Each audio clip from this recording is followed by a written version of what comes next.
거기 이제 18쪽에 이제 오토마이어라는 독일의 학자가 말한 세 가지 원칙 있잖아. 법률의 지배 원칙이라는 제목 하에 세 가지 원칙이 있는데, 첫 번째가 법률의 법규 창조력이라고 하는 게 있어. 그죠? 그러면 여기서 법률은 국회가 만들어내는 법을 법률이라 그래. 응? 국회가 만들어내는 법. 이 법률인데, 법률에 의해서만 법규를 창조할 수 있는 힘이 있다. 그러니까 여기서 또 법규라는 말이 나오지. 법규라는 말은 이제 법학에서 쓰는 말로, 행정법학에서 쓰는 말로 국민의 권리와 의무에 대해서 효력 갖는 법을 법규라 그래. 법 중에서도. 그러니까 법이 있는데 법 중에는 국민에게까지는 효력이 없는 법도 있고 국민에게까지도 효력이 있는 법이 있는 거야. 응? 그래서 예를 들어서 대통령이 정한 법 규정이 있어. 공무원 복무 규정 이런 법이 있어. 예를 들면 그럼 국민들에게는 적용되지 않는 법이야. 공무원들한테만 지키라고 만들어진 법이야. 그러니까 그거는 국민에게까지는 효력이 없는 법이지. 그렇지? 그래서 국민들에게까지, 즉 국민들의 권리와 의무에 대해서까지 효력이 있는 법을 법규에 해당한다. 법규의 성질이 있다. 또 다른 말로 외부적 효력이 있다. 외부적 구속력이 있다. 외부란 말 대신에 대외적 구속력이 있다. 뭐 이런 말로 표현해. 다 같은 말인데. 그래서 그걸 한 대 묶으면 어떻게 돼? 행정주의 밖의 국민의 권리와 의무에 대해서까지 효력 갖는 법은 누구만이 만들어낼 수 있대? 국민의 대표기관인 국회가 법률로만 만들어낼 수 있다라는 뜻이 이거야. 응? 그지?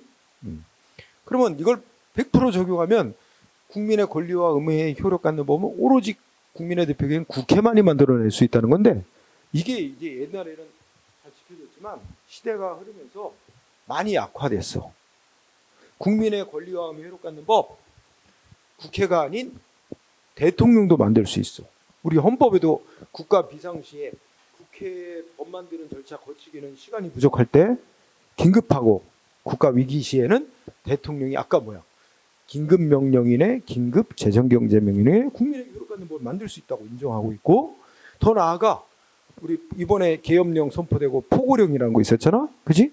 그러면 그 계엄 사령관으로 임명된 자가 뭐 사회 질서 유지에서 포고령이라고, 이거 보기 보면 막 국민들에게 의무 부과하는 법이야. 위반하면 처벌한다 그러고. 그 계엄 사령관이라는 행정기관도 법을 만들 수 있도록 해놨어. 그렇죠?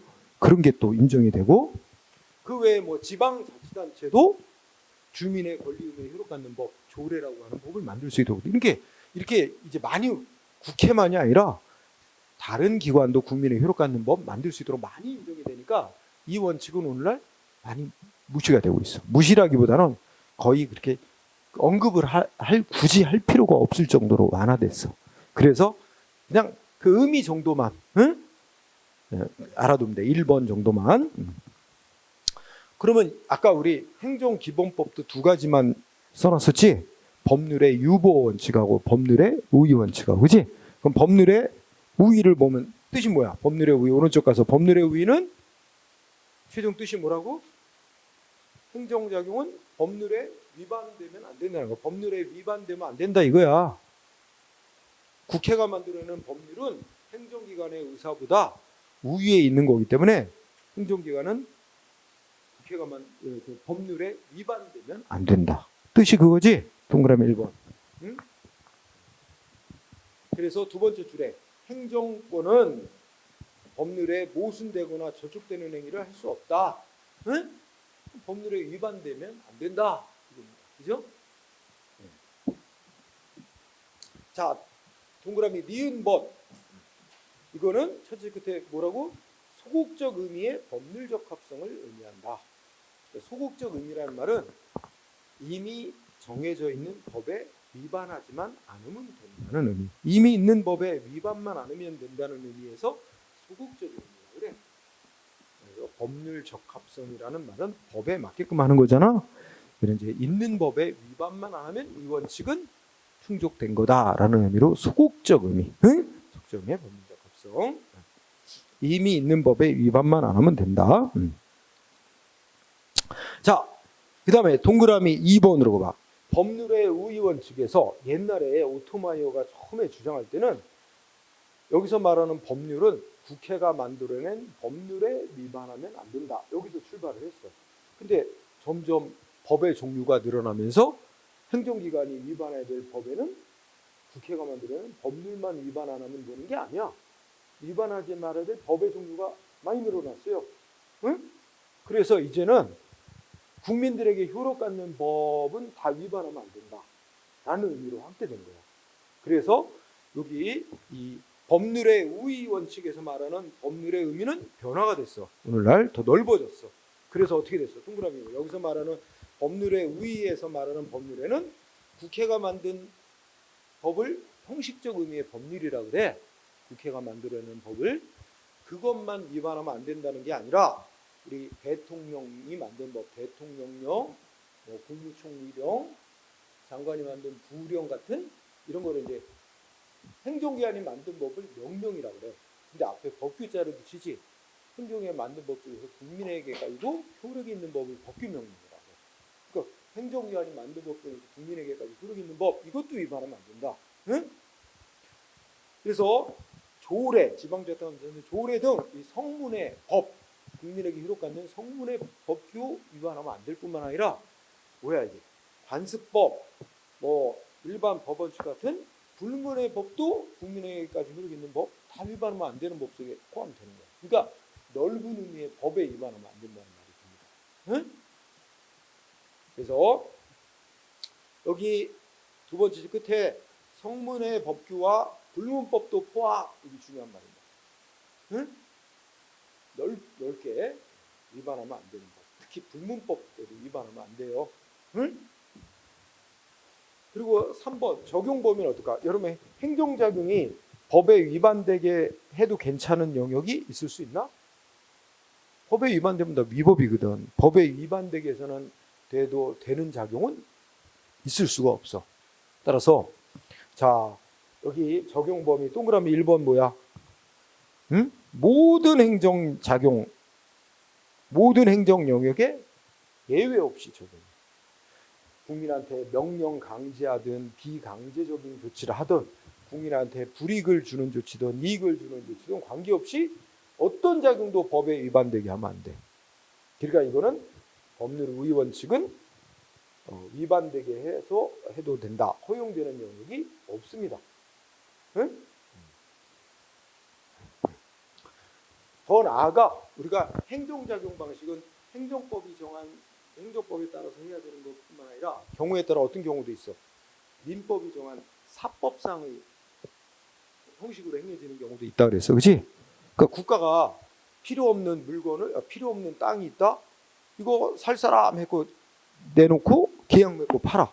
그럼 개인이 뭐 개인끼리 계약 맺고 사들이는 거와 마찬가지로 국가로부터 땅을 사. 돈 주고 이거 민법이 정한 계약 방식으로 하는 거야. 근데 설령 그렇더라도 국가가 계약을 맺을 때는 민법이 정한 국가가 계약을 할 때는 문서로 계약서로 명확하게 기재하고 해라 이렇게 법에 정해져 있어. 그럼 그 법에 위반되게 하면 안 되는 거야.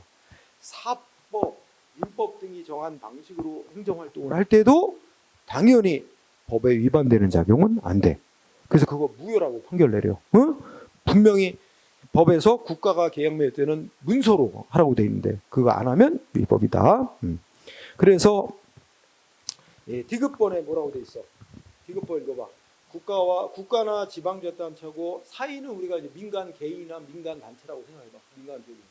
국가하고 사인 사이에 사법상, 민법상의 계약 맺는 것도 이런 국가를 당사자로 하는 계약에 관한 법률이라는 게 정해져 있어. 그 법에서 요건과 절차를 이런 걸 정해놨는데 문서로 계약서 쓰라고 돼 있거든. 그런 걸 거치지 않고 계약을 맺었다면 그 무효라는 건 효력이 없다. 응? 요거 되게 뻔히죠. 그지? 그리고 아니 위반행위 효력은 별로 공부할 필요도 없는 거야. 법률 우위 원칙에 위반됐다. 법에 위반된 작용이었다면 위법한 작용. 그로 인해 피해를 입은 국민은 소송을 제기해서 그 위법한 작용 취소받거나 무효로 확인받을 수 있고 피해 입은 재산 피해 등 피해 입은 게 있으면 국가를 상대로 손해배상 청구해서 배상도 받을 수 있고 이렇게 된다는 거야. 그건 너무 당연한 얘기라서 뭐 넘어가도 돼요. 다만 이제 그 법 집행 작용 관련해서 위법이 다 똑같은 게 되는 게 아니라 경우에 따라 처음부터 위법이 너무 심하면 중대 명백하면 처음부터 무효인 행위로 다루고 위법 정도가 좀 약하면 권한가진 기관에 의해서 취소 판정이 내려질 때까지는 일단 효력이 유지되는 걸로 취소 전까지는 그렇게 해서 무효인 행위와 취소 사유 있는 행위 이렇게 다룰 수는 있어. 그런 건 있지만 어쨌든 위법인 건 틀림없어. 응? 그 다음에 법률 유보 원칙을 보자. 법률의 유보가 특히 더 중요한데, 응? 법률 유보 원칙의 뜻은 뭐야? 법률 유보는 법률에 근거가 있어야 된다는 거야. 응? 더 엄밀하게 말하면 국회가 제정한 법률의 근거가 있어야 된다는 거야. 여기서 말하는 법률은 옛날이나 지금이나 똑같이 국민의 대표기관인 국회가 정한 법률의 근거가 있어야 된다는 거야. 응? 그래서 세 번째 줄에 여기서 행정작용의 근거가 되는 법률이란 뭘 말하는데? 이른바 조직법적 근거, 조직규범이라는 조직법적 근거는 당연한 것이고 작용규범, 작용법적 근거가 있어야 된다는 뜻입니다. 그러니까 우리가 이제 법도 우리 행정 조직을 만드는 법이 있단 말이야. 예를 들면 무슨 뭐 우리 치안 질서를 유지하는 조직으로 경찰 조직을 만들어. 그럼 법률로 이제 행정안전부 소속으로 경찰청을 설치한다. 응? 경찰청에는 경찰청을 두고 뭐 어떤 임무를 수행하도록 하고 경찰청 산하에는 시도 경찰청을 두고 시도 경찰청장이 또 뭐 계급을 뭐로 하고 그런 임무를 수행하도록 하고 그 밑에는 또 경찰서, 그 밑에는 지구대, 파출소 이렇게 쭉 법으로 정해놔. 그리고 각각 이 행정 조직이 어떻게 이제 만들어지고 어떤 역할, 어떤 일을 해야 되는지를 법률로 정해놔. 이런 걸 정해놓은 법을 조직규범, 조직법적 근거 규정이라고 해요. 당연히 행정기관이 국민한테 어떤 작용을 하면 자기 행정기관, 행정조직에게 주어진 업무 범위 내에서 해야 되는 거잖아. 우리가 상식적으로 경찰서장이 세금을 부과하는 일은 업무로 주어지지 않았다는 걸 알겠지. 세금 부과하는 일은 조직법이 정한 업무 범위 밖의 일을 하는 거라 그거는 할 수도 없고 해봐야 무효인행이야. 근데 그건 너무 당연한 얘기라서 얘기할 거리도 안 되고 여기서 말한 거 법률에 근거가 있어야 된다는 거는 국민한테 어떤 작용을 하려면 구체적인 작용을 하려면 그런 조치를 할 수 있도록 하는 근거 규정이 있어야 된다는 거예요. 예를 들면 우리 경찰 조직의 임무로 도로에 있어서의 교통 안녕과 질서 유지, 교통 단속 이런 게 경찰의 임무로 돼 있어요. 그러면 예를 들어서 교통 단속이 경찰 조직의 임무야. 응? 그럼 교통법규 위반 단속, 그지? 그러면 교통 단속이라 그래서 그러면 경찰이 아무 조치나 막 해도 되느냐 국민한테? 아니야. 예를 들어서 음주운전 했다고 단속하려면 교통 단속이 경찰의 임무라고 돼 있다 해서 음주운전자 단속 맘대로 할 수 없어. 너무 교통 단속이라는 게 너무 추상적인 임무잖아. 그지? 구체적으로 뭘 위반하면 어떤 제재를 할 수 있는지 근거 규정이 있어야 돼. 그래서 도로교통법에 음주운전을 한 자는 뭐 혈중 알코올 농도가 0.03% 이상 이렇게 나오면 음주운전을 한 자는 이렇게 단속 처벌한다. 단속한 그 근거 규정이 있으니까 음주운전 단속할 수 있는 거야. 그지? 응? 응. 우리 운전하면서 요새는 그게 느슨해져 갖고 많이 보는데 운전하면서 또 차가 또 너무 고급화되고 좋아지니까 운전하면서 TV 많이 보고 와. 드라마 많이 보고 가더라고. 뒤에서 보면 다 보여. 뒤에 있으면 앞차에서 TV 보고 가면서 운전하는 거 다 보여. 근데 그거 시청 금지라고 운전 중에는. 응? 그 옛날에는 법률에 근거 규정이 없었어. 단속 근거 규정이 없으니까 한도를 해도 되고 경찰이 단속할 수 없었어.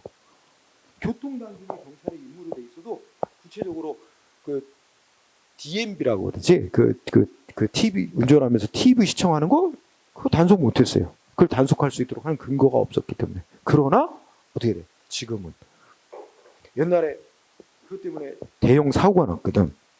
그 화물차 운전자가 운전하면서 그 TV 시청하면서 운전하다가 앞에 그 저기 뭐지 사이클 선수단 쫙 이제 사이클 연습하는 거지. 그리고 뒤에 트럭이 이제 감독이 타가지고 트럭이 이제 앞에 뒤에 이제 보호하면서 뒤따라 가는데 이거 앞에를 전방 주시를 제대로 안 했고 화물차가 뒤에 승합차를 그냥 후도를 확 해버린 거야.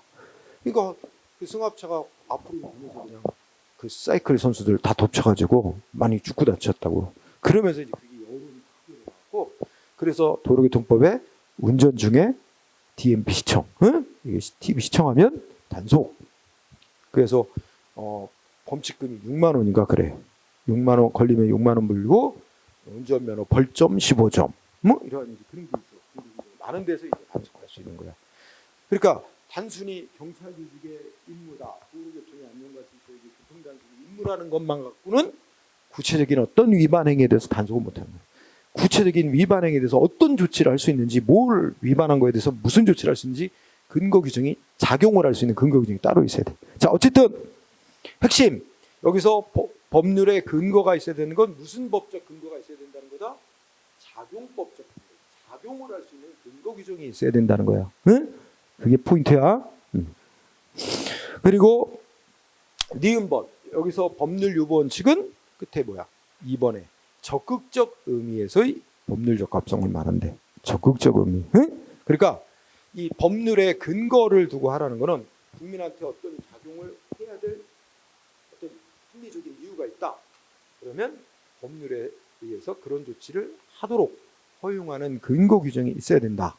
이 얘기는 뒤집어 얘기하면 법률에 그렇게 하도록 근거 규정이 있다면 그 작용을 해도 된다는 권한을 부여한 것이고 정당화시켜주는 적극적 역할을 하는 거야. 법률이 그 행정작용을 정당화시켜주는 적극적인 역할을 한다는 거야. 응? 그래서 이게 적극적 의미의 법률 적합성이라고도 얘기하며, 자, 그 다음에 그 다음 페이지 여기서 말하는 법률의 의미, 여기서 말하는 거는 예나 지금이나 뭘 의미한다고? 응? 국회가 제정한 형식적 의미의 법률의 근거가 있어야 된다는 거다. 응?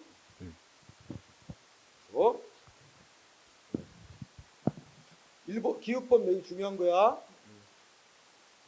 법률은 여기서 말하는 법률 유보 원칙에서 말하는 법률은 국회가 정한 형식적 의미의 법률의 근거가 있어야 되는 그 법률만을 가리키는 거지. 뭐 불문법 같은 거는 행정작용의 근거가 될 수는 없어. 불문법 같은 거는 위반하지 말아야 될 법에는 포함되지만 국민한테 어떤 작용을 할 수 있는 근거가 되는 법은 될 수가 없다고. 응? 그래서 기업번 중요. 자, 그러면 그 밑에 판례가 있는데 매우 중요. 제목은 예산이야, 예산. 자, 예산하고 국회가 통과시키는 법률하고 공통점이 뭐래? 이번에도 이제 국회에서 예산을 왕창 삭감을 해서 또 뭐 난리가 났죠, 그죠? 네, 그렇긴 했는데 예산이나 법률이나 다 국회가 심사해서 통과시킨다는 점에서 그 점은 공통점이다, 그지?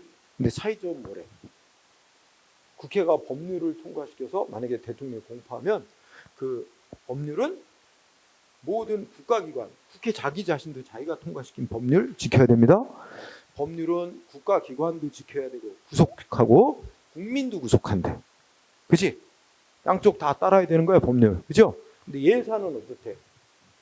국가기관만 예산을 지켜야 되는 거지. 예산 지켜야 되고 국민까지, 국민하고는 국민이 지켜야 되는 건 아니다. 그죠?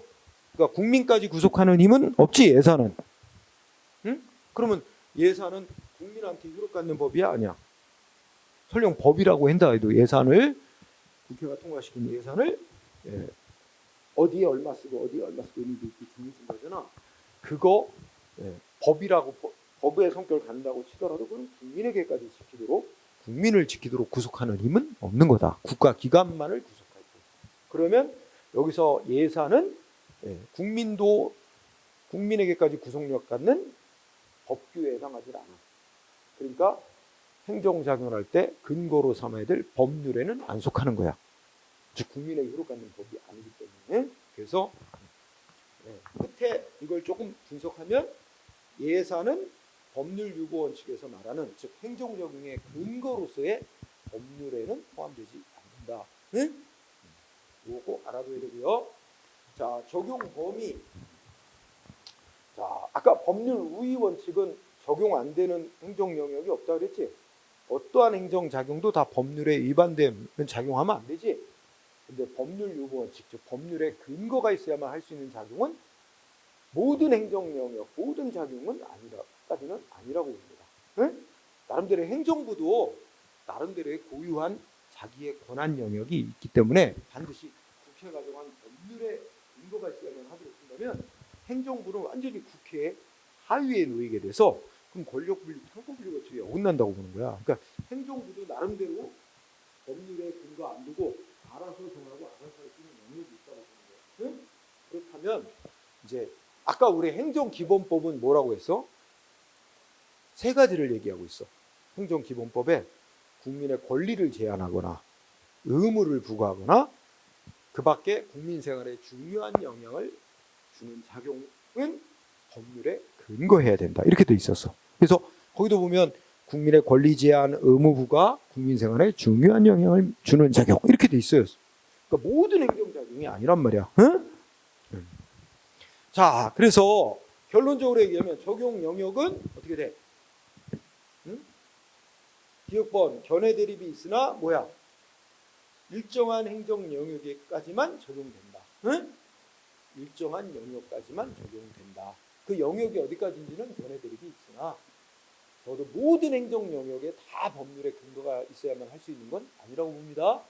그래서 예를 들자면 두 번째 줄에 이미 배운 사람인데 행정지도라는 작용이 나와. 그지? 행정지도는 국민한테 이렇게 협조해 주세요. 응?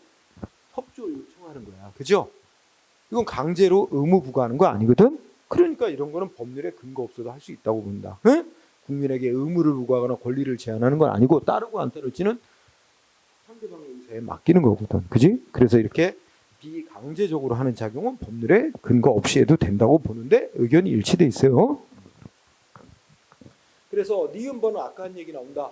행정기본법에 의하면 세 가지 권리 제한, 의무 부과, 그 밖에 국민생활에 중요한 영향을 미치는 작용은 법률에 근거가 있어야 된다라고 써놨다는 거죠.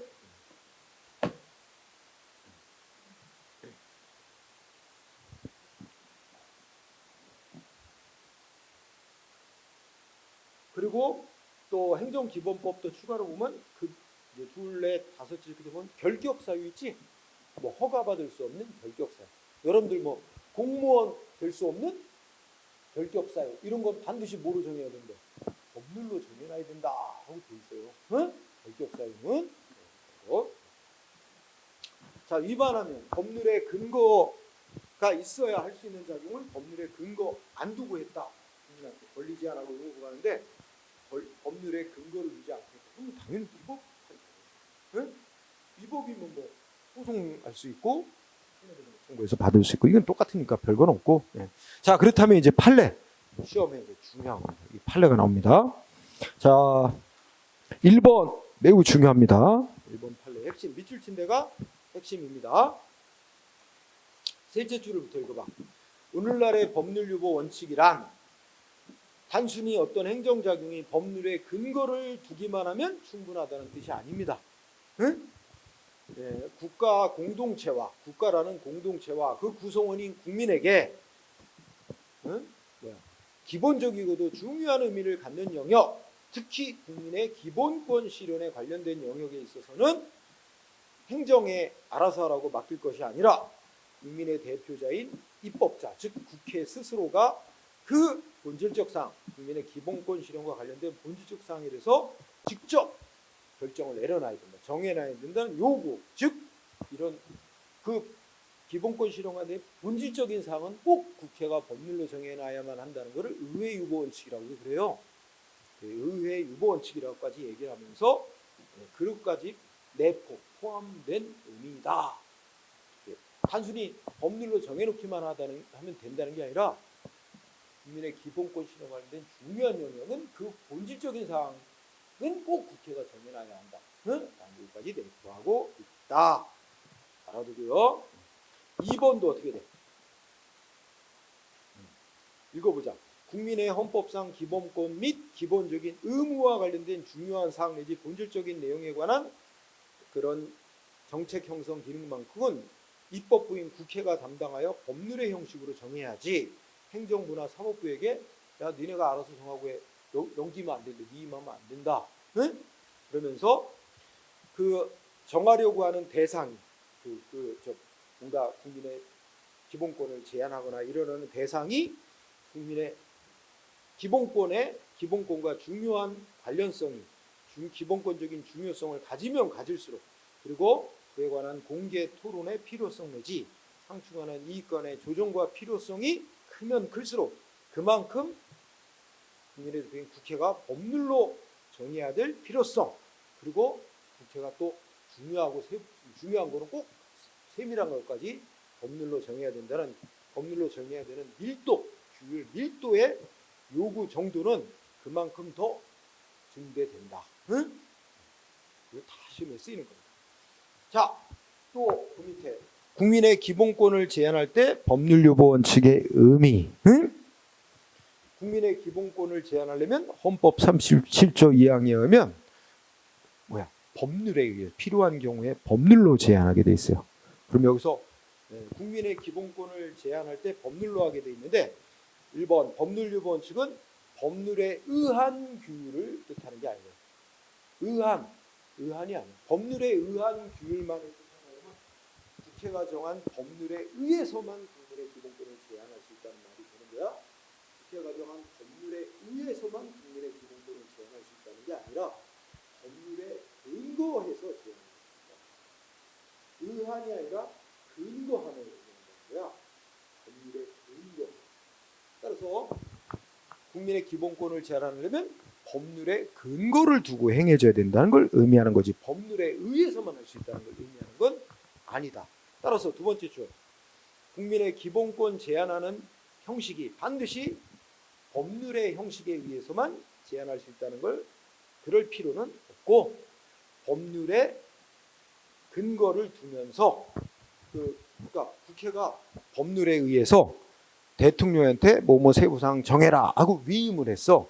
그러면 법률에서 이제 대통령이 정할 세부사항 명확하게 범위를 정해서 위임을 하면 그러면 대통령이 정하라고 권한받은 범위에서 국민의 권리의 세부사항 정해놓고 그러면 대통령령에 의해서도 국민의 기본권을 제한할 수 있다는 거야. 왜냐하면 그 국민의 기본권을 제한하는 대통령령은 결국 법률로부터 권한을 받아서 만들어진 거야.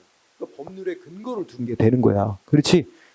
그러니까 반드시 법률에 의해서만 제한하라는 게 아니라 법률에 근거를 두고 제한하면 된다는 거다. 응? 그래서 법률에 근거를 두고 위임을 받아 제정된 위임받아 만들어진 법에 의해서도 제한할 수 있다. 응? 아주 잘 나옵니다. 2번도 마찬가지. 그죠? 국민의 기본권을 제한할 때 법률 유보 원칙을 적용받는데 여기서 국민은 기본권 제한할 때 법률 유보 원칙은 법률의 근거에서 제한하라는 것이지 법률에 의해서만 제한하라는 것은 아니다는 의미죠.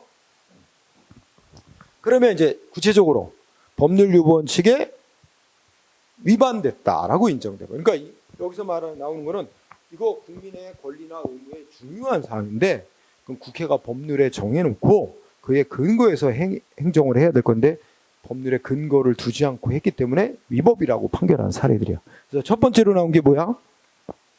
응?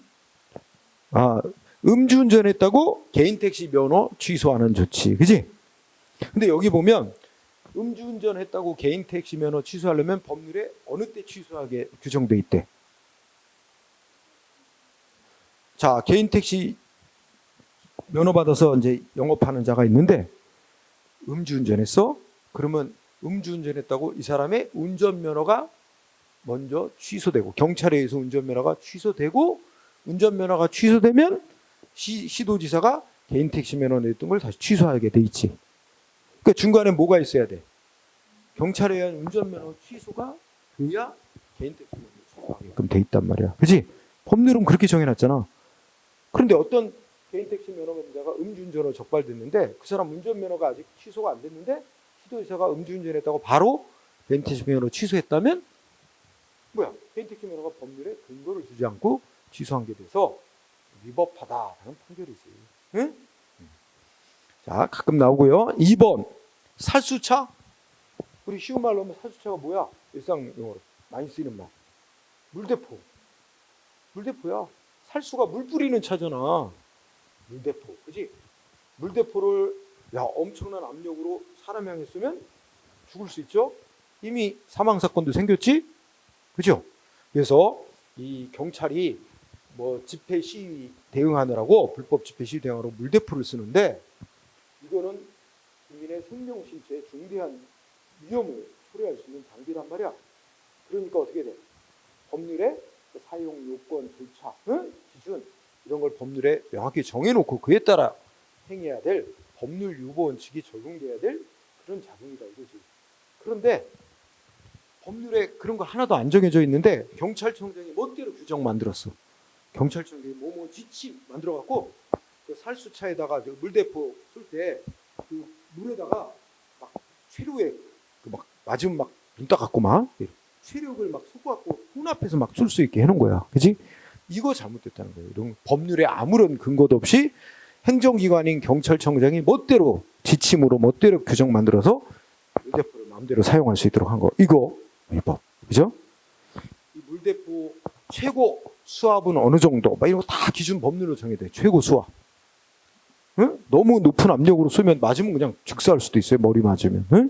그런 거 다 법률로 상한 이런 거 정해놓고 해야 된다는 거예요. 응? 그래서 대표적인 사례로 또 나온 거고. 그 다음에 다음 페이지 3번. 이게 법의 노조 통보라 그러지? 여러분 이게 노조가 뭐의 줄임말이야? 노동조합. 우리 헌법에 보면 우리 국민들은 단체를 만들 권리가 있어요.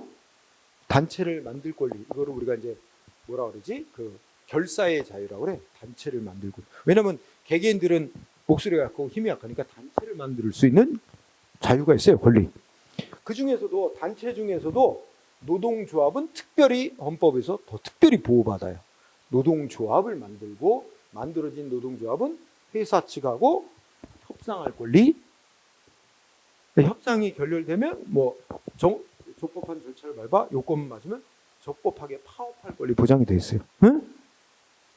우리나라는 진짜 그게 제대로 보장되고 있는지는 의문인데 헌법상의 노동상권이라고 기본권으로 보장돼 있어요. 그런데 우리 교사들도 노조 가입할 수 있죠? 교사들 노동조합. 옛날에 인정 안 되다가 90년대 들어서 역시 싸워서 쟁취했어요. 응? 그래서 교사들 노동조합이 있는데 특히 이제 우리 약간 그 진보적인 노동조합, 전국 교직원 노동조합, 지금 전교조라고 있지. 응? 거기에 근데 법률 규정 보면 노동조합법 이 법 규정 보면 그 조합원이 될 수 있는 자는 현직 교사여야 돼. 응? 그런데 이제 그 어느 학교에서 해고당한 교사가 있어. 그러면 이 교사는 원래 노동조합원 자격이 있었다가 해고를 당했으니까 이제 교사 자격이 없잖아. 그러면 조합원이 아닌 거야. 그런데 이 해직된 교사는 억울하다 이거야. 소송으로 다투는 거야. 응? 그리고 이제 이 전교조에서 여러 가지 지원을 해줘. 소송으로 다투고 하는 거. 그래서 노동부 장관이 야, 너네 왜 해직된 교사인데 왜 조합원으로 아직 놔두고 있어? 응? 얘를 빨리 제외시켜라. 응? 이렇게 명령을 내는 거야. 근데 전교조에서 안 따라. 안 따르니까 노동부 장관이 뭐 했어? 너희들은 이제 법이 인정하는 법에 의해 보호를 받는 노동조합이 아니야 하고 통보한 거야. 이게 법외 노조 통보라고 하는 거야. 너희들은 이제 법적으로 보호받는 노동조합이 아니다 라고 법외 노조 통보를 했어. 그지? 이 법외 노조 통보의 의미는 뭐래? 너희는 이제 법이 정한 법에 의해 보호를 받는 노동조합이 아니라는 걸 장관이 일방적으로 결정해서 통보한 거야. 일방적으로 불이익 주는 조치야. 응? 그렇다면 이거는 뭐야? 결론이 법률에 근거가 있어야 되는 거라는 거야. 근데 법률에 근거 없이 행해진 조치다 이거죠. 그래서 법외 노조 통보는 노동조합에 적법하게 설립된 노동조합의 법적 지위를 박탈하는 중대한 불이익 처분이다. 응? 따라서 이거는 원칙적으로 국회가 법률로 정해야 될 사항이지 행정기관이 법 규정 마음대로 만들어서 할 수 있는 그런 사항이 아니고, 행정기관이 이걸 하려면 법률로부터 이렇게 세부적인 사항 정해라 하고 구체로 위임받아서 만들었다면 그 행위를 하는 것도 가능하긴 한데, 여기 행정기관이 만든 거는 법률로부터 위임도 안 받고 지멋대로 만들어놔서 그걸 갖고 있기 때문에 근본적으로 법률에 근거 없이 행해진 조치가 돼서 법률요구 원칙에 위반된 조치다, 위법, 이렇게 판결을 난 거죠. 응? 꼭 알아두세요. 그게. 자, 그러고 나면 법률요구 원칙의 적용 범위, 요거는 학설 얘기야. 근데 오늘날 학설 별로 안 내요. 그냥 역사적으로 보면 맨 처음에는 무슨 학설이 등장했냐면, 모든 행정작용이 다 법률에 근거가 있어야 되는 건 아니고 불이익 주는 거죠. 국민한테 강제로 불이익 주는 거, 그걸 의무를 부과하고 권리를 국민에게 강제로 불이익 주는 거는 법률에 근거가 있어야 되고, 국민에게 불이익 주는 게 아니면 법률에 근거 없어도 행정기관이 알아서 할 수 있다. 이렇게 했던 경우가 신의 요구였어요. 이게 가장 첫 번째 문제입니다. 근데 이 경우는 우리나라에 왜냐면 옛날에는 행정작용이 대부분 사회 질서에 있다고 해서 선택적으로 주는 게 사실 질서에 있는 것들이 하고 일반은 대체하고 이게 거의 대부분 행정작용의 대부분 질서유지가 행정을 근데 국가가 국가가 적극적으로 하고 도서관 만들고 박물관 만들고 국민에게 여러 가지 혜택을 주는 이게 국민에게 이익 주는 데도 이렇게 많아졌죠. 국가가 제대로 또 전기 가스도 이런 이익 주는 데도 제대로 안 하면 국민이 진짜 자유롭게 행복하게 살 수가 없어. 국가가 이렇게 국민의 행복, 듣고 있는 이런 가정을 하는 있어도 행정장의 멋대로 정하고 멋대로 하는 일을 일로 내가 행정을 하고 불합리한 일을 저지르는 그래서 국민생활에 이제 침해하는 거, 침해하는 건 법률의 기본이라는 우리가 변화되는 행정환경에서 너무 크게 법률을 달라서 국민의 권리를 제대로 보지 못한다.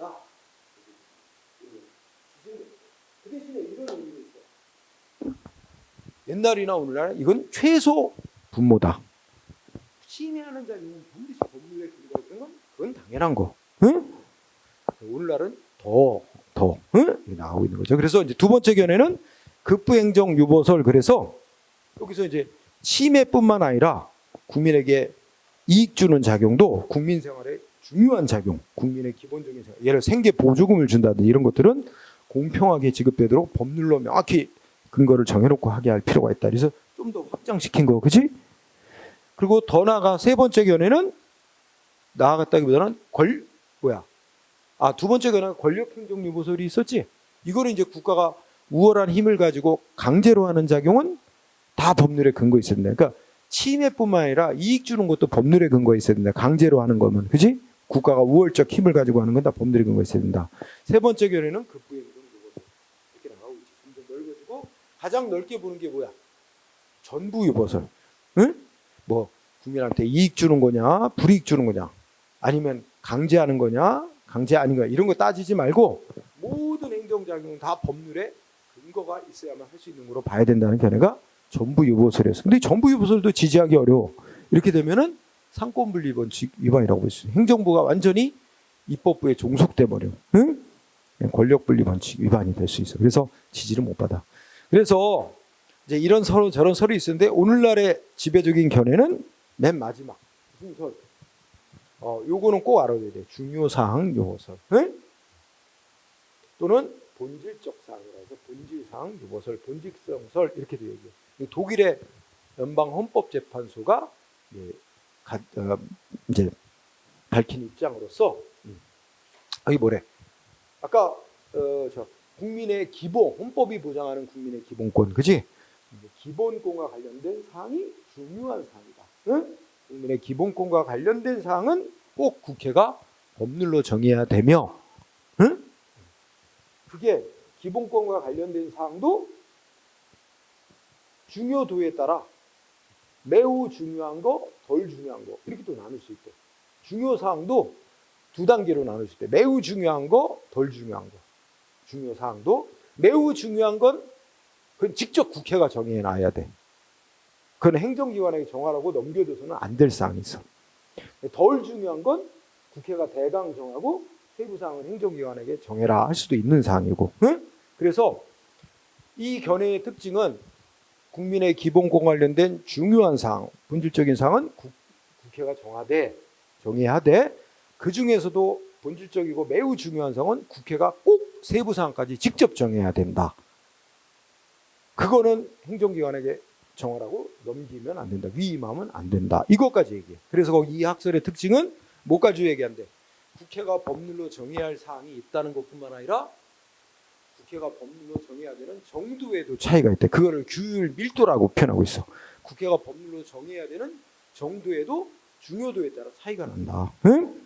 매우 본질적인 매우 중요한 사항은 국회가 세밀한 사항까지 직접 정해놔야 할 사항이 있다라고까지 얘기하는 그런 특성을 갖고 있어. 그래서 중요한 사항 요소를 꼭 공부하고 이게 우리나라 헌법재판소도 이 입장을 따르고 있어요. 응? 그래서 이 중요사항 요거서는 꼭 읽어보고요. 그래서 결어에 가면 뭐라고 돼 있어? 동그라미 2번. 우리나라 헌법재판소는 무슨 서를 따르고 있다고? 중요사항 요거서를 채택하고 있습니다. 응?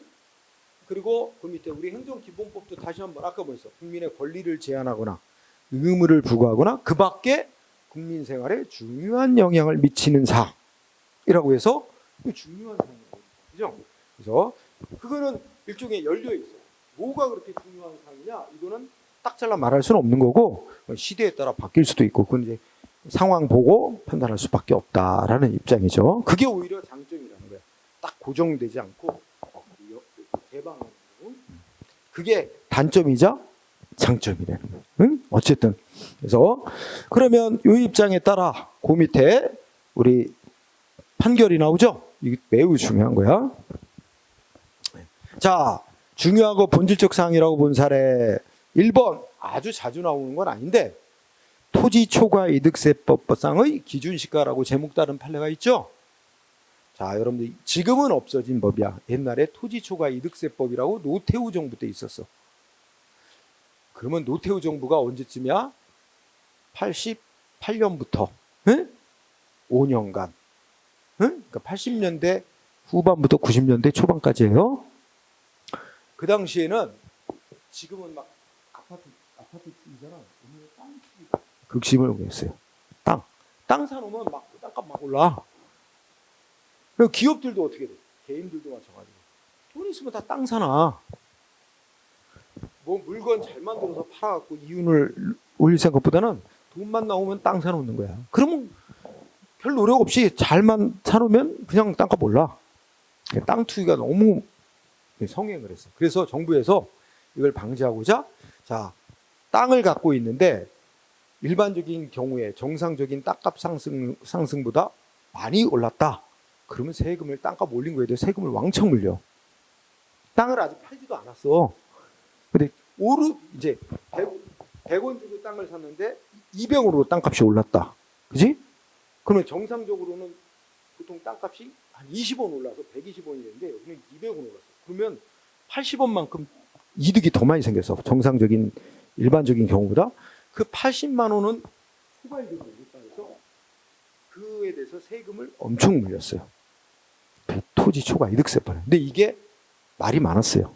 결국은 위헌 판정받아서 없어졌어요. 지금은. 왜냐하면 땅을 팔지도 않았어. 땅을 갖고 있는 상태야. 근데 땅값이 많이 올랐다는 이유만으로 세금을 매기는 거야.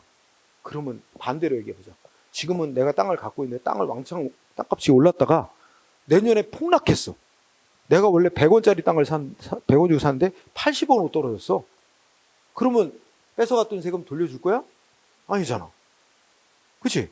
그러니까 내가 아직 이득을 팔아서 땅값 오른 가격으로 팔아가지고 이득을 실현하지도 않았는데 실현되지도 않은 이득에 대해 세금을 물린다 이거야.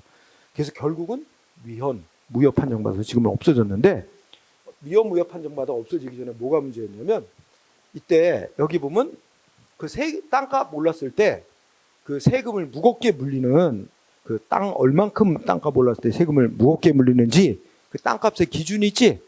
그걸 누구더러 정하라 그랬어? 국회가. 대통령님더러 정하래. 세금을 무겁게 물리는 중과세의 기준이 되는 땅값을 대통령대로 정하라고 했다는 거야, 국회가.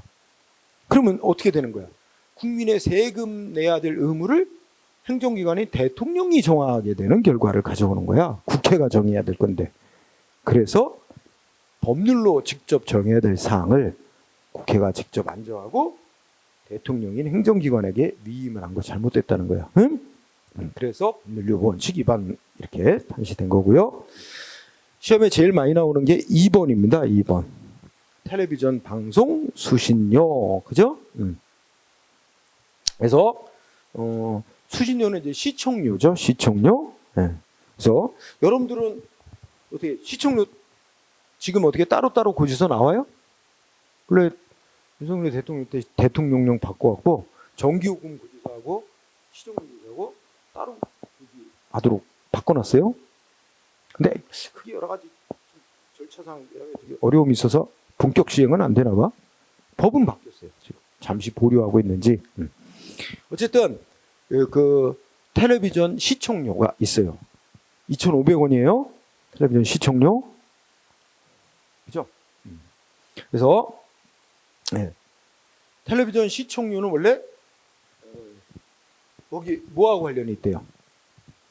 국민의 재산권이라는 기본권과 관련이 있고 또 방송의 자유라는 언론 출판의 자유, 헌법상 그런 방송사의 기본권과도 관련이 있다는 거야. 그러면 국민의 기본권과 관련된 사항이면 중요한 사항이고 누가 정해야 돼? 국회가 직접 시청료 얼마로 한다. 법률로 직접 정해놔야 될 사항임에도 불구하고 국회가 직접 안 정해놓고 어떻게 했어요? KBS에게 정하라고 넘겨준 거야. 시청료 한 달에 얼마씩 거둘지. 응? 그게 잘못됐다는 거잖아. 국민의 기본권 관련된 사항이니까 국회가 직접 정해야 할 사항을 국회가 안 정하고 KBS에게 정하라고 응? 넘겨준 거. 이거 잘못됐다. 법률 유보, 법률로 정해야 할 사항을 법률로 안 정했다. 그래서 이 법률 위헌, 무효. 이 규정 무효 나서 그래서 국회에서 법률 고쳐서 개정해서 지금은 시청료 한 달에 2,500원 이렇게 딱 법률로 명시돼 있는 거예요. 그래서 이제 시청료를 인상하려고 그러면 국회에서 여야 합의해서 법률을 개정해야 됩니다. 그래서 쉽지 않은 문제인 거죠. 응? 안 그러면 벌써 엄청 올렸을 텐데 지금 몇십 년째 2,500원이잖아. 응? 쉽게 못 올려서 그래요. 자, 그래서 굉장히 잘 나옵니다 시험에.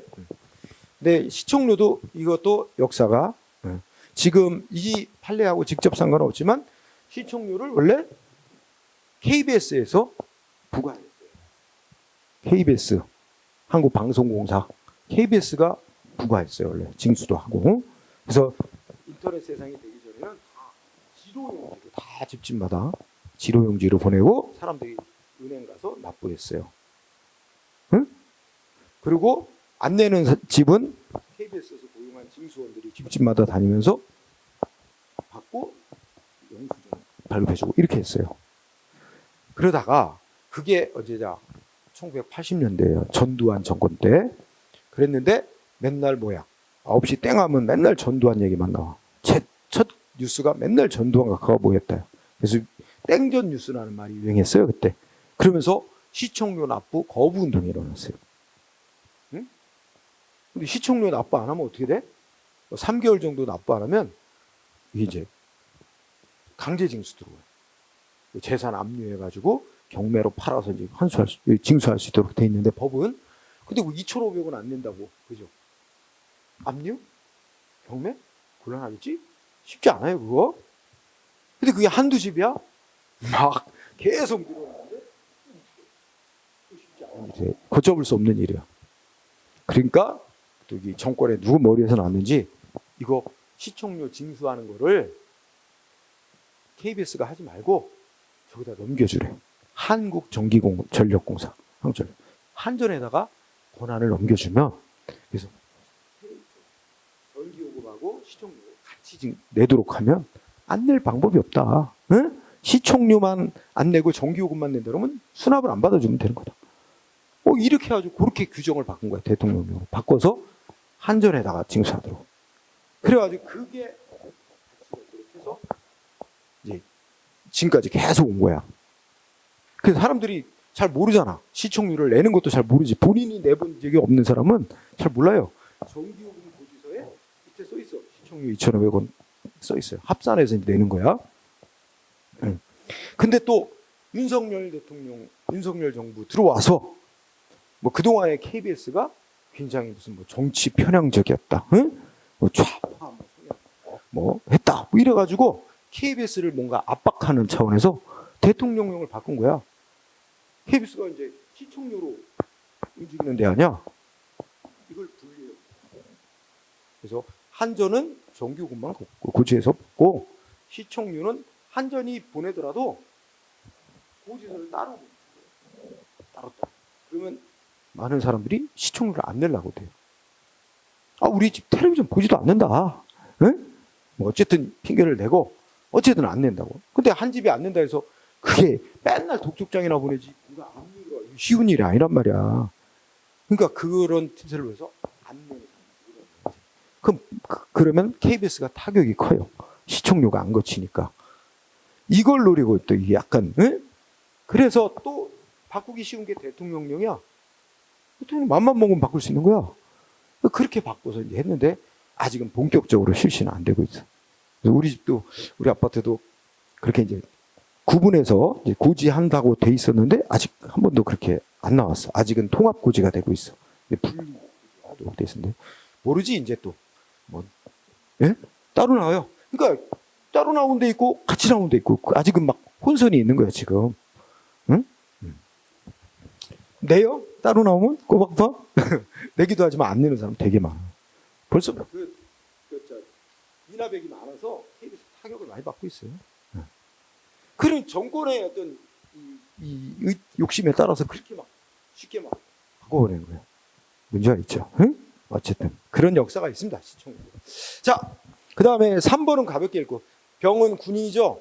군인의 복무기간.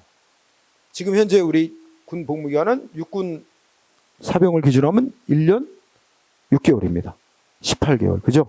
그럼 예를 18개월 복무기간 내에 내가 뭐 아파서 병원에 입원했던 기간, 뭐 할아버지 돌아가셔서 부대 밖으로 나와서 상 치렀던 게 이런 것도 다 복무기간에 포함시킬 거냐, 뺄 거냐. 빼면 그만큼 더 복무를 해야 돼. 그죠? 이런 문제는 국민의 국방부라는 기본적인 의무와 관련된 중요한 사항이기 때문에 그건 국회가 넣고 빼는 건 국회가 직접 법률로 정해야 되는데 뭐 육군 본부에서 뭐 지네 멋대로 규정 만들어서 뭘 넣고 빼고 이렇게 정하는 거 안 된다는 거예요. 국회가 직접 법률로 정해야 할 사항이다. 그 다음에 세 번째 거. 자, 의무교육제도의 기본적. 여러분 우리나라 헌법에 보면 우리 초등학교 교육은 반드시 의무교육으로 해야 돼요. 의무사항 반드시. 초등학교는 의무교육. 국가의 비용으로 교육시켜야 돼요. 응? 국민의 세금으로. 근데 중고등학교 이상, 중등학교 이상은 의무교육을 실시할 수 있다. 이렇게 했어요. 응? 그래서 반드시 필수는 아닌데, 근데 우리 지금 중학교까지는 뭐 전국에 다 무상교육하고 있죠. 의무교육 하고 고등학교는 지금 아직까지 전국에 확대는 안 된 것 같고 거의 많이 됐어요. 그래서 올해 논란이 있었잖아. 그 고등학교 무상교육을 예산 잘라가지고 뭐 한 해 못 하네. 지금 3년인가 연장시켜서 할 수 있도록 해놨어요. 올해. 그죠? 엊그제 뉴스 나왔던데. 그래서 고등학교까지 의무교육. 이제 앞으로 방향은 대학까지 다 무상교육입니다. 국가에서 하는 쪽으로. 사실 뭐 지금 대학 국가 장학금 다 거의 다 받을 수 있기 때문에 무상교육 거의 가까이 갔어요. 국가 장학금. 그죠? 처음에 들어갈 때 받고 학교에서 아마 시학점까지만 받으면 국가 장학금 신청 자격이 있을걸? 물론 이제 경제사 좀 고려하긴 하지만. 그죠? 그래서 거의 무상교육 가까이 왔습니다. 대학도. 자, 거기 읽어보면 의무교육제도의 의무교육제도와 관련된 기본적인 사항은 누가 정해야 돼? 기본적인 거. 국회가 직접 반드시 법률로 정해야 될 사항이고, 그죠? 이를 행정기관에 위임하면 안 돼. 기본적인 사항은. 그 다음에, 그리고, 다음 페이지. 중등 의무교육 실시의 정도, 방법에 관한 역시 기본적이고 본질적인 사항이죠. 기본적이고 본질적인 사항은 꼭 국회가 법률로 직접 정해야 된다. 그지? 그 다음에 5번 판례. 자, 도시 및 주거환경 정비법. 이거는 보통 재건축, 재개발 사업 관련 법이에요. 응? 그러면 재건축이나 재개발 사업과 관련돼서 토지 등 소유자가 도시환경 정비 사업을 시행할 때. 자, 여기 요거 밑줄 주세요. 토지 등 소유자가, 이 문장의 주어를 잘 보세요. 토지 등 소유자가 도시환경 정비 사업을 시행한대. 보통 이게 이제 두 가지 경우가 있어. 이 도시환경 정비 사업은 머릿속으로는 뭐 재개발 사업, 재건축 사업이라고 생각하고, 그 지역에 이 사람들이 재건축 조합 같은 걸 만들어서 사업을 추진하는 경우가 하나 있고, 그다음에 또 하나가 여기 나오듯이 조합을 만들지는 않고 지역에 토지 등 소유자 몇 사람이 모여가지고 사업을 추진하는 경우가 있어. 그럼 여기는 이제 조합이 아니라 그 재건축 구역 내에 토지 등 소유자 몇 사람이 사업을 시행하는 경우, 이때 행정기관에 이제 사업에 대해서 승인을 받아야 되는데, 그러면 그 지역 내 몇 사람 이상의 동의를 얻어야 되는지, 그 지역 내 땅 주인이나 건물 주인의 몇 프로 이상 동의를 받아야 되는지, 그게 토지 등 소유자의 동의 요건이라는 거야. 응? 그 몇 프로 동의를 받아야 되는지는 누가 정해야 된대? 국회가 직접 법률로 정해야 된대. 응? 왜냐면 그 승인이 떨어지면 그 몇 사람 주도하에 이제 승인이 나면 다른 사람들은 어떻게 돼? 다 강제로 뭐 보상받고 떠나야 돼요. 그렇죠?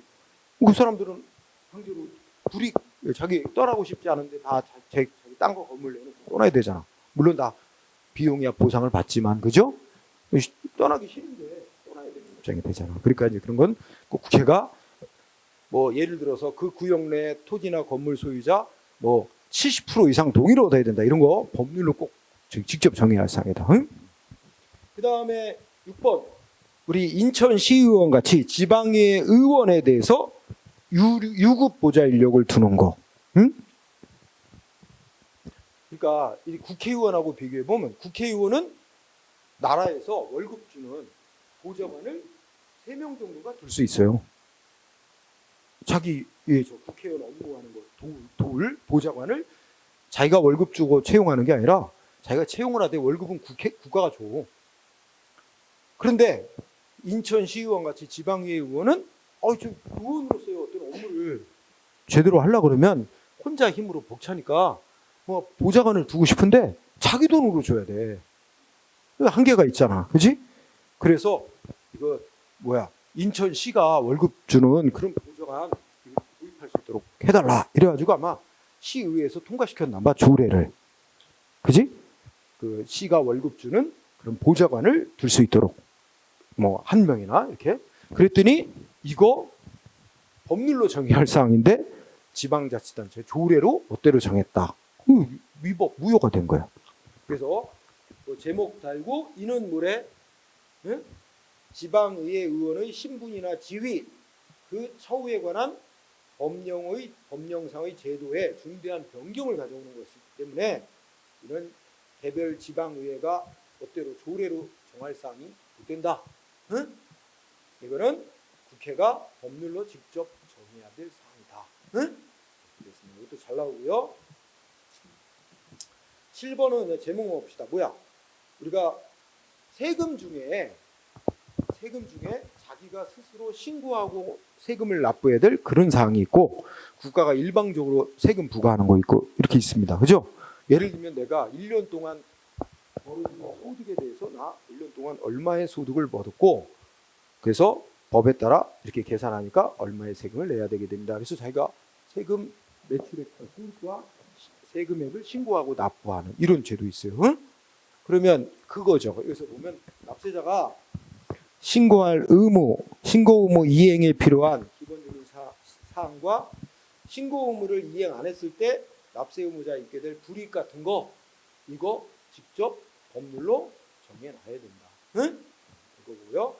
법의 노조 통보는 아까 얘기했으니까, 그지? 그 다음에 반대로 이번에는 국회가 직접 정의할 만큼 중요하고 본질적 사항은 아니다. 따라서 국회가 직접 안 정해놨어도 행정기관이 스스로 정하고 알아서 해도 되는 사항이라고 판단한 그런 사례들이 몇 개 나오죠. 이게 마지막 부분인데 첫 번째 뭐래? 중학교 의무교육의 실시 시기, 언제 중학교 의무교육을 실시할 건지, 그리고 전국적으로 실시할지 아니면 농어촌 지역부터 일정 범위를 정해서 차근차근 단계적으로 실시할지 등 이러한 구체적인 실시와 관련된 사항은 직접 국회가 법률로 정하지 않아도 되는 사항이다. 그지? 예. 그거는 행정기관이 여러 가지 국가의 재정 사정 등을 고려해서 적절히 알아서 정하고 할 수 있다고 봐야 될 문제다. 이런 취지였고, 그 다음에 2번은 아까 시청료 얘기 나온다. 시청료를 금액을 얼마로 정할 거냐는 반드시 국회가 정해야 되지만 시청료를 누가 징수하도록 할 건가는 그건 뭐 국민의 기본 재산권이 중요한 건 아니다. 아니 KBS가 직접 걷든 직접 징수하든 한전에다가 위탁을 줘서 한전이 징수하든 어차피 국민이 내는 건 똑같아. 그러니까 누가 징수하도록 할 거냐는 국민의 기본권 관련해서 중요한 사항은 아니다. 그런 얘기죠. 네?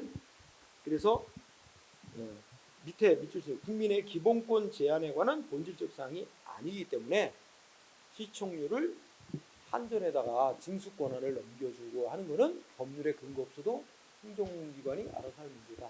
응? 대통령령으로 한전에다가 시청료 징수권을 넘겨준 거 법률에 근거 없이 써도 상관없다 이겁니다. 응?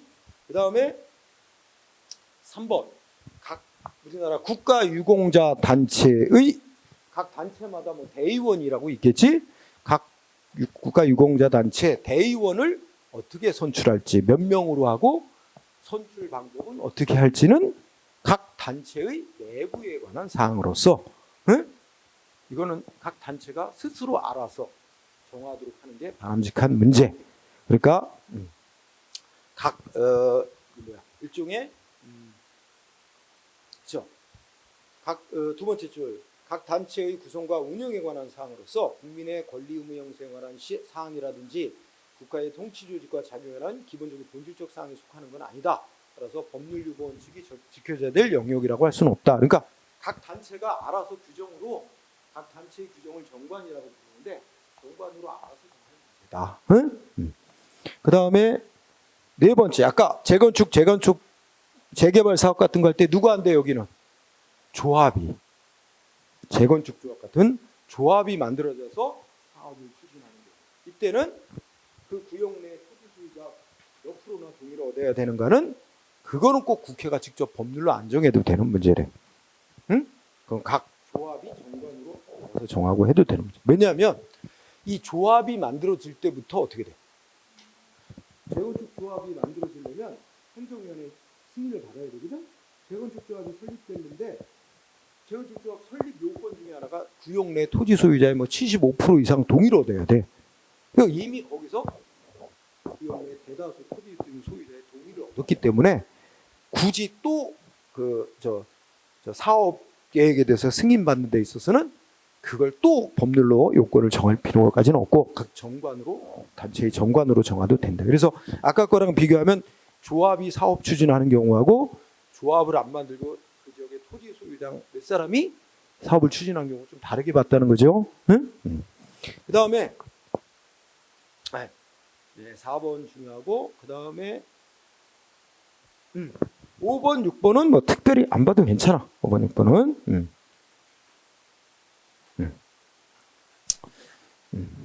7번은 뭐 시험에 거의 나온 적 없는데 설명드리고 우리 여러분들 아파트 살면은 다 뭐 있어? 입주자 대표회의라고 있지? 그지? 그럼 가끔 그 선거에 관한 공고 뜨고 하지? 그죠? 뭐 자격 요건이 있잖아. 입주자 대표회의 회장, 그다음 부회장 뭐 이렇게 뭐 해서 선거한다고 또 공고문 붙여놔. 근데 그 공고문 보면 그 입주자 대표회의의 그 회장, 부회장 뭐 이 선거에 출마할 수 있는 자격, 결격사유 보통 뭐고 써놔? 결격사유. 공무원이 될 수 없는 결격사유 갖다 써놔. 보통 그거 갖다 준용해. 공무원도 아닌데 되게 그거 갖다 써놓더라고. 그래서 그런 거는 알아서 아파트 입주자 단체별로 어떤 걸 결격 사유로 정할 거냐 알아서 정할 문제지. 그걸 국가가 법률로 뭐 이런 사람은 안 되도록 해라 이렇게 정할 이유가 없다는 거야. 응? 자, 그 정도 하면 되겠습니다. 자, 아이고 시간이.